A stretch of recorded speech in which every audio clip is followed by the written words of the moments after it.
Welcome back, Nets fans. We have some of our questions answered here. So the draft's over. We know who we got. There were no trade-ups, which was definitely speculated throughout the past couple weeks. Still no answers about Damian Lillard. We know that the Blazers went through and took Scoot Henderson. Great pick by them, honestly. But we don't know what's going to happen because the reports before that happened were, well, if the Blazers actually take a player with their draft pick, Damian Lillard's going to ask out. And so far, it has not happened yet. We're going to find out hopefully in the coming week or so. I don't want to wait too long. It's kind of getting annoying at this point. But anyway, the Nets took their guys. Noah Clowney, Dariq, Whitehead, Jalen Wilson were their 3 draft picks. There's some other news to go over, like the DFS, Royce O'Neal potential moves they were trying to make as well. What's this team's plan going forward? That's a big thing. I don't know the direction right now. We're going to speculate about that. Hope you guys enjoy the video. Leave a like, always helps out. And let's get into it. All right, we'll jump into the draft picks first and just talk about these guys. So 21st overall, Noah Clowney, center, power forward out of Alabama. The Nets, I mean, they do like taking their centers, their big guys, Jared Allen, Nick Claxton. It's worked out pretty well for them so far. Those guys have turned into very good NBA players. So hopefully Noah Clowney is the next one. He's 18 years old, turns 19 in July, so he'll be 19 by the time the year starts next year. And that was pretty big with the Nets. It was like, are they going to take these developmental guys that are like high ceiling players, or are they going to take more of the guys they can throw in the lineup in their rookie year and expect results? 2 of these picks were higher ceiling guys. The first 2 picks, Jalen Wilson's 22 years old, championship pedigree at Kansas. Like, he's more of a developed player, obviously. So 2 of the picks were high upside. Jalen Wilson, he's, more mature, developed. He might be ready sooner than these guys are. Anyway, 6'10 for Noah Clowney, 7'2 wingspan. He's a capable shooter. Not great, but capable. Smooth looking jumper. I think with the right coaching, hopefully he becomes more consistent. Shot 28% from 3 last year, which ironically I think was the same percent that Nick Claxton shot at Georgia. So take that for what you will. And we know Nick Claxton, when Kenny Atkinson was the coach here, was taking jump shots. But once Steve Nash and that regime came in, Nick Claxton, I guess, was not allowed to shoot anymore. He became more of that pick and roll, run to the basket type guy, alley-oops, all that. He's kind of expanding his game now, Claxton, but hopefully next year he does take more shots and hopefully it goes in consistently. A lot of chase down blocks for Noah Clowney. He can be a pretty good off-ball defender. I don't think it'll be Claxton level, but I do think he can be a good off-ball defender, on-ball defender as well. I don't think the defensive upside's as good as Claxton once again, but he's one of the better defenders in the NBA, so that's not a shot at him.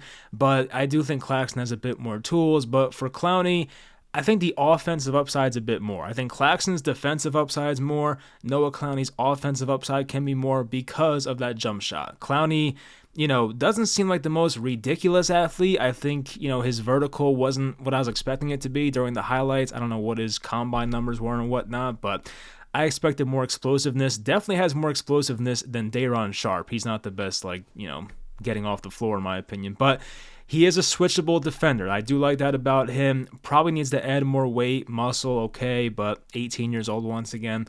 So I don't think he'll play that much next year. It depends, once again, what the direction of this team's going to be. It seems like since they turned down the 3rd overall pick and Anthony Simons for Mikal Bridges, they still want to compete at least a little bit right now. They might be in a year where they might try to be mediocre and have another 6, 7, 8 seed type year, but maybe Noah Clowney plays next year a little bit. I don't expect it to be that much, but I would not rule it out completely. But once again, these guys are very young, so you want them to develop. It doesn't make sense to keep them on the bench, so maybe they'll play some G League games. I don't know.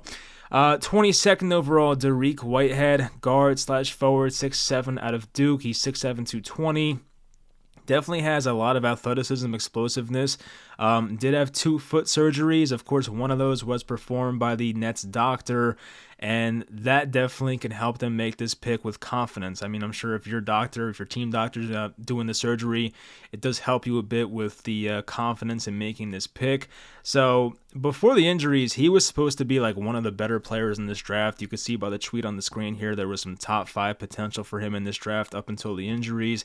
Kind of had a weird year at Duke last year. I believe came off the bench in some games and couldn't really find his role. But I do like his game a lot. 42% from 3 last year. very good looking jump shot. Like it just looks so smooth, a lot of arc on his shot. Like it looks like a great shot, honestly. So I do think he can hopefully develop some consistency with that. He has had 2-foot procedures once again. He's from Newark, New Jersey, so that's cool. He went to some Nets games back at the Prudential Center, he mentioned, so that's awesome to hear, obviously. His brother plays in the NFL, by the way, or used to play. Tahir Whitehead, the linebacker with the Lions, played for the Raiders, I think. He was a pretty solid player to late 2010s, but his brother did play in the NFL, so that was cool. He can attack the basket very well. He has these nice tomahawk dunks and things like that. So he's, very good off the dribble. I think can be another switchable defender. I don't see him guarding guys that are big. I don't see him guarding fives and those type of guys. But I think for the most part, he can probably switch 1 through 3. That's pretty big, of course. He has that 6'7" frame. That's going to help out a lot. He is wearing number 7, so that's kind of weird already. Kevin Durant's number's already taken. And speaking of Durant, by the way, it's so funny. This happened last night that he was joining a space that was pretty much going after Durant, saying he's not a top 5 player. Like, it's the most Kevin Durant thing ever. It's so funny. But anyway, that's Twitter for you. But yeah, I think this Whitehead pick I like the most. I think as long as he's healthy, and we've kind of played this game before with Karis LeVert. He had the foot injury at Michigan. He missed like the first half of his rookie year, I believe, came in, showed his upside, and then a couple years later, Karis LeVert really showed us that he belongs in the NBA, and he was a pretty good player, obviously. He was a key part of the James Harden trade. So Dariq Whitehead could be in that similar type situation. I think he might be ready for the season opener, hopefully. He has been ruled out for Summer League. So the Nets don't have any type of reason to rush him. They might just take their time with him and just wait until they're completely safe and show a lot of precaution. I don't blame them whatsoever. They don't need Dariq Whitehead, the season opener. I don't think he'll play anyway. So take your time. Make sure he's healthy. Once again, still 18 years old. No reason to rush here. 51st overall, second round pick, Jalen Wilson, small forward out of Kansas, 6'8", 225, 22 years old. I would say probably the most NBA-ready guy out of this group, obviously. He helped win the national championship for Kansas in 2022 last year, so that was really awesome.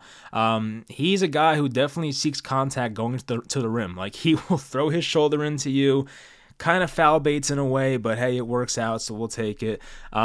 He's definitely a slasher. He likes to get the ball on the left wing, drive to his right hand, and try to find the angle.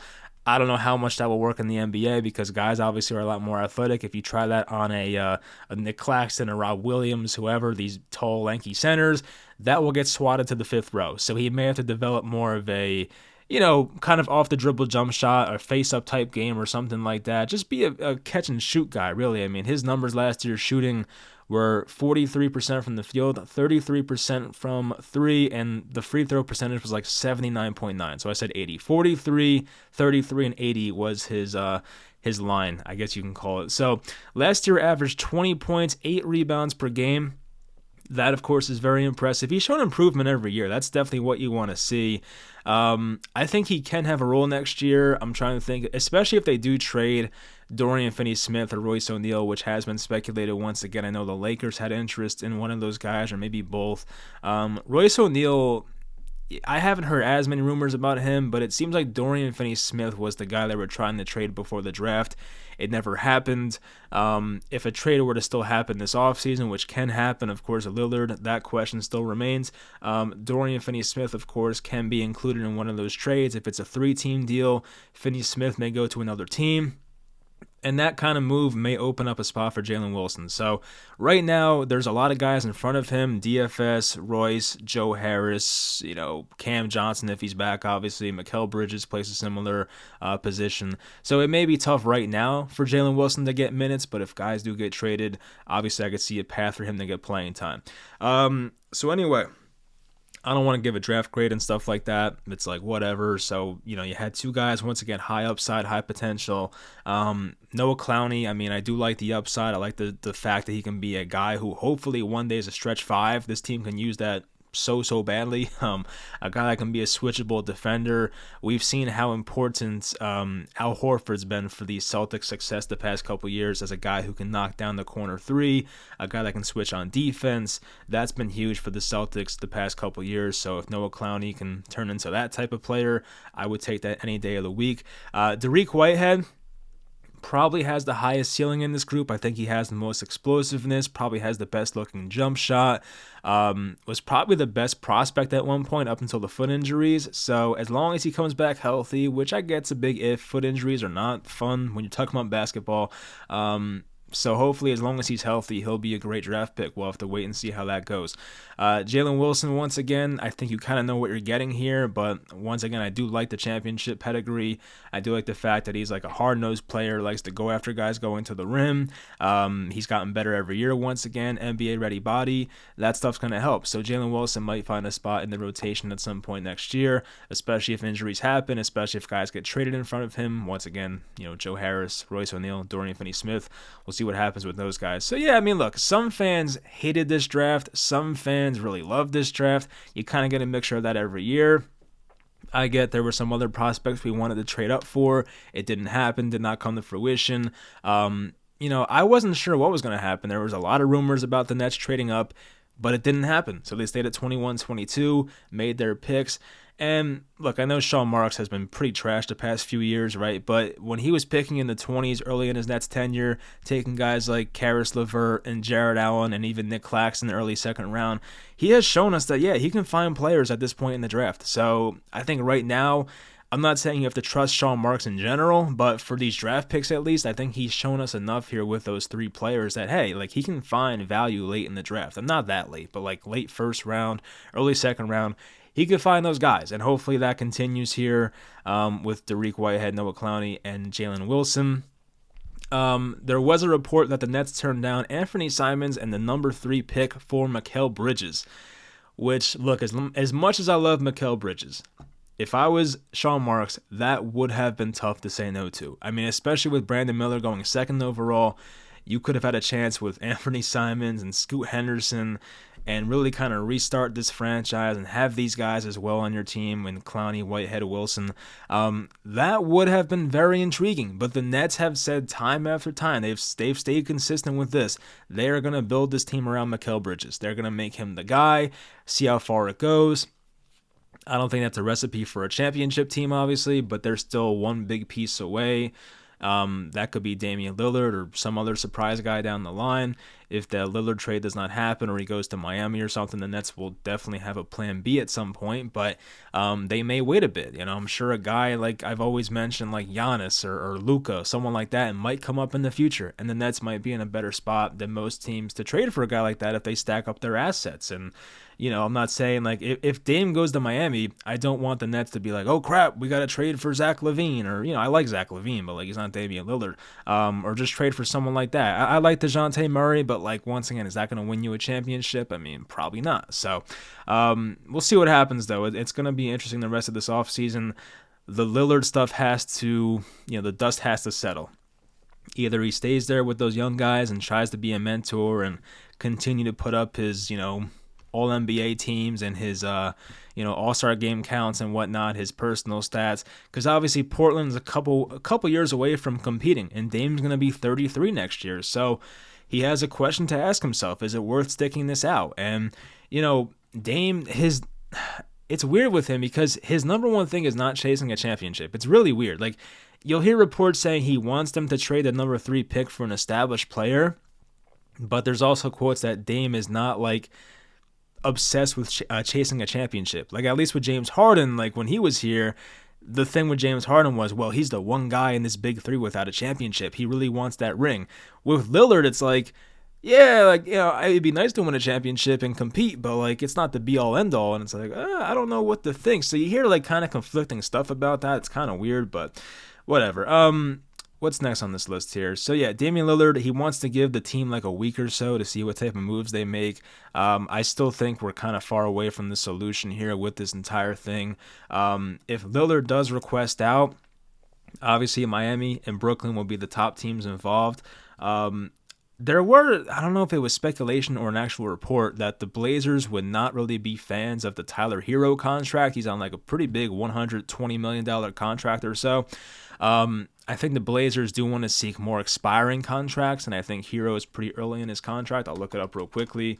But that can, bode well for the Nets, especially if you're a fan who wants Damian Lillard. So Tyler Hero's contract, 4 years, $120 million, has not started yet. So he's on the first year of that. So, yeah, that's going to be interesting. If the Blazers don't want that contract, Tyler Hero thing might not happen. But Hero's 23 years old. Maybe they want that youth. I have no idea. But I do think Hero's been injured the past couple years anyway, has missed a lot of playoff games, as we know. So that's going to be interesting. What direction do the Blazers want to go in? What direction does Damian Lillard want to go into? For Dorian Finney-Smith and Royce O'Neal, as I said, they have been in trade talks, but I don't know if they're going to be traded now. Like, I can see a scenario where the Nets say, hey, like, we have enough wings on this team. Let's just trade Dorian Finney-Smith or Royce O'Neal for a first-rounder next year, because the Nets right now don't have a first-round pick next year. So they can trade one of those guys and try to get a draft pick and just get themselves involved in the draft next year. I could see that happening, especially, like, they might keep them in the first half of the year, but if the Nets are not in a great spot standings-wise, and like Royce O'Neal and Dorian Finney-Smith, like, they're going to be guys that are going to be valued by teams competing for a title, and the Nets may trade those guys at the deadline next year in February for a first-round pick or so, hopefully more. But yeah, I could see that happening as well. So yeah, unfortunately, nothing new with the Lillard stuff. All we know is that, hey, they took Scoot Henderson, and the report was Dame was going to ask for a trade if that happened. So far, it hasn't happened. Maybe it happens a few days from now. Could happen tomorrow. Could happen later today. I have no idea. But if that happens, we'll make a podcast about it. So what's the Nets' plan going forward? That's the big thing here. What is the Nets' plan going forward? It's weird because even the draft, it gives you conflicting reports of like, okay, well, we're going to take two guys with very high ceilings that are 18 years old and take one guy who's 22. So there's not much consistency there either. I think the Nets' plan right now is just to stay above water, I guess would be the best way to put it. Like, they don't want to go all in right now unless it's for Damian Lillard. All right, I still think if Lillard asks for a trade, the Nets will definitely send that intriguing package to Portland, and Portland obviously can say yes or no. But it seems like right now the Nets are not a fan of tanking. That's not going to happen. And they're not a fan right now of making like a dumb trade to trade for a guy who, is like borderline star or something like that and trade a bunch of picks for that guy. That's not going to happen either. So it seems like right now they're fine with just treading water, staying above water, and I guess kind of staying above average or mediocre, however you want to say it. And I don't love that as a fan. I mean, you can do it for a year and like, okay, just kind of see where things, go around the NBA and just see what the big picture looks like after this year. But, right now, as it stands, the Nets are a 40 to 45 win team, and it could be less if guys get hurt. So, I mean, it's okay. You have a chance to make the 6 seed, 7 seed, 8 seed. It's all right. You're going to be competitive, but not competitive for a championship. And that's the sad part. But, if the Nets do make a move for a star and get Lillard, I mean, yeah, that can all change. But let's say it doesn't happen.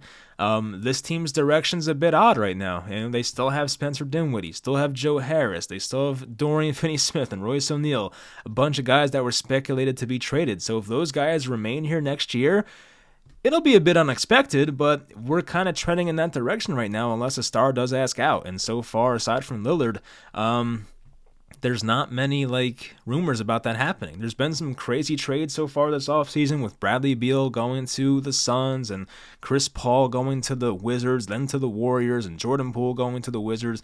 There's been some wild trades out there, but so far the Nets have not been too involved.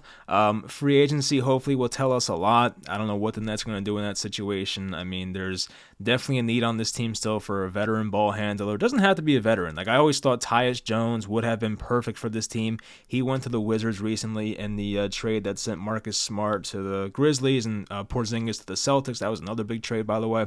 So yeah, that would have been nice. Maybe the Nets can get Tyus Jones from the Wizards. I have no idea if they're going to shop him or not, but that'd be a guy I'm definitely interested in.